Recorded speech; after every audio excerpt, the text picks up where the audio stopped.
I'm Brian Wright, and this is the Daily Bee.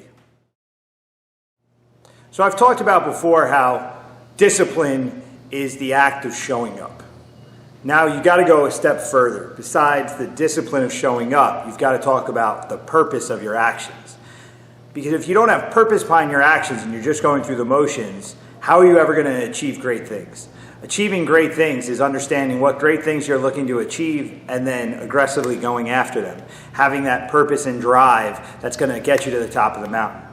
So if you don't get up every day and you go to do things that you're willing to get up early to do and stay late to do and sacrifice to do, it's going to be very difficult to continue doing them for any long period of time. That's why in regards to diet and exercise, the minute you get into the diet situation and you start getting into the I'm sacrificing situation, how long can that really last? Even with fighters, they can't stay in that optimal position 12 months a year. These guys train 6 to 8 weeks at a time for their camps because they're putting themselves in deficit. And you can only maintain deficit physically and mentally for so long before you break.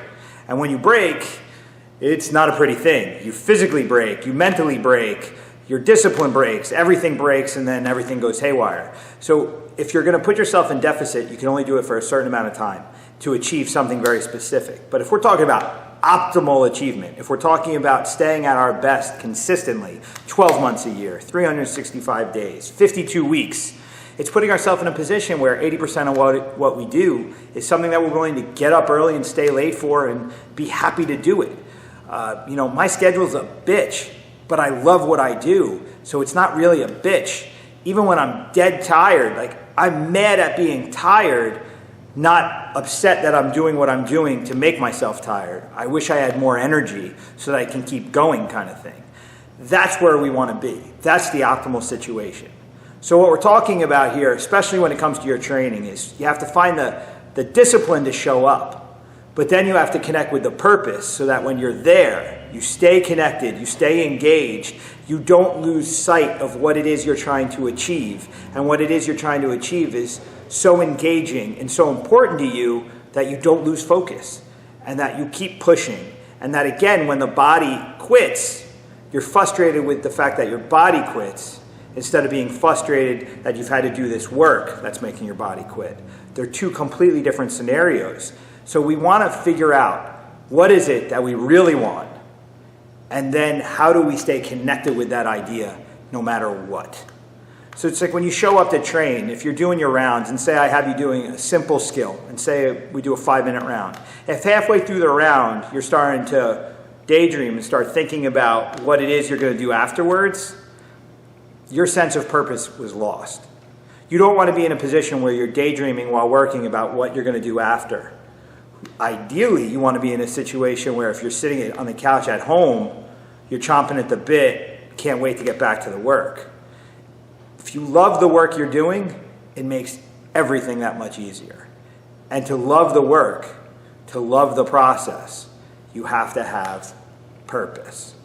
Now, you could want to be a champ, you could want to be a millionaire, you could want to be whatever it is you want to be.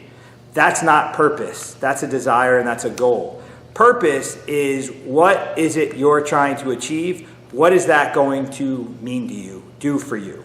It's not about happiness, it's about satisfaction. Happiness is simple. You can have a chocolate chip cookie and a glass of whatever and you may be happy for a few moments. Satisfaction is that to your core, deep balancing act that makes you feel like life has meaning and that everything you've done has been worthwhile. That's what satisfaction is. And that's when your work and your purpose and your discipline all come together. Satisfaction is created. So if you say you want to be something, if that something is not going to make you get up early and stay late and get out of the sacrifice and get into the excitement for the work, to be frustrated when you can't do that work, these are the things, you have to figure out what is it that you really want. And if what you're pursuing right now isn't falling in those lines, you may have to make some life choices. Because especially in fight life, if you don't love the process, man, this is not going to last for you. If you're doing this because you want to be famous, you're not going to ever get anywhere. Go do something else. It's a lot easier to be famous than fighting for a living. But if you enjoy the process and you want to be a champ for whatever reason, if winning fights matters to you deeply and personally, if overcoming the obstacles of camp, overcoming the obstacles of an opponent brings satisfaction and meaning to your life, you have a chance at doing this.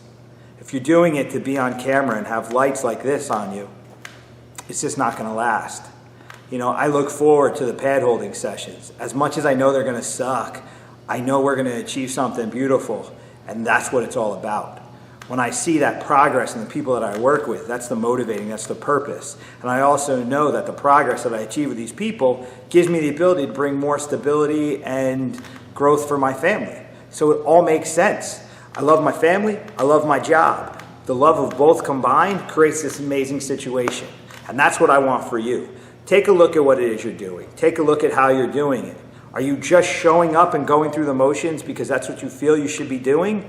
Or are you showing up and you're fully engaged and you're excited by the process and you understand your purpose? That's where we need to be, because that's where we're going to achieve the results. So take some time. Take a look at yourself. Ask yourself some questions. You know, what is it you love and hate about the things you do? Try and get rid of the hate. Try and do more of the things you love and watch how much things will change. The one thing in regard to that is we don't want to be detrimental to our short-term selves by taking what I'm saying and saying, okay, fine, I'm going to push this aside and I'm just going to go for that and expect it just all to work out. It's piece by piece. It's seeing where you are and moving towards where you want to be, and doing it in a way that doesn't do an injustice to your current responsibilities and commitments. You have to do it in a way that makes sense for you and the people around you, because just chasing what you love and disregarding everything else, that's reckless. That's not purpose. That's reckless. It's detrimental to those you care about. So figure out how to move from one to the other, piece by piece, so it'll start to make sense over time.